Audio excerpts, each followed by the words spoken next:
Hey, this is Tad, mortgage agent in Toronto, and this is a pre-approval budget video. This is an example of the budgets I do for my clients based on their situation after reviewing their documents. Here's the scenario for this video.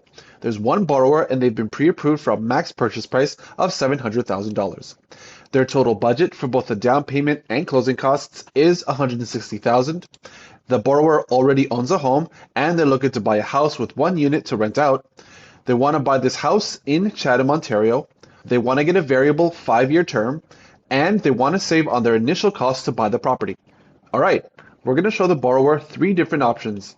Now we're going to start at the top, work our way down, and I'm going to explain each point as we go. First off is the amortization. So this is the total amount of time the borrower has to repay the loan. In this case, because they're looking to buy a rental, they're going to need to get a conventional mortgage.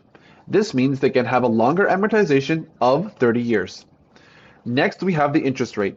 So this will be the borrower's interest rate for their term.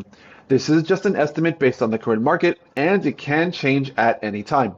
Once the borrower finds a property they like and puts an offer on it, then I'll find them the lender with the best mortgage and lowest interest rate for the situation at that time. Now we get to the first-time homebuyer status. Like we mentioned, the borrower already owns a home, so they're not a first-time homebuyer. Now we get to the property taxes. So this is just an estimate after looking at properties in Chatham in the $700,000 range. To finish off, we have the property location. Like we mentioned in the details, the borrower is looking to buy in Chatham, Ontario.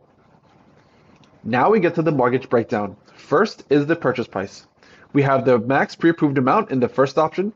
Then we have one at slightly less at $685, and we have one more at slightly less than that at $670. This is to give the borrower a different range of purchase price amounts so they have an idea of what their costs might be if they choose to buy something a bit less. Next is the down payment. For all 3 options, we have a 20% requirement. And that leads us to the total mortgage of these amounts here. Now we get to the closing costs. First off, we have the down payment, just like we had above. We have an estimate of legal fees, tax on those legal fees, an estimate of an appraisal. We have land transfer tax, and we have a buffer of $1,000 just in case some costs are higher than expected. And that leads us to the total closing costs of these amounts here. As you can see, they're all within the borrower's budget of $160,000. And for these options, these would be the minimum costs to buy the property. To finish off, we have the household budget breakdown. In this case, it's going to be the mortgage payment, property taxes, and rental income. First off is the mortgage payment.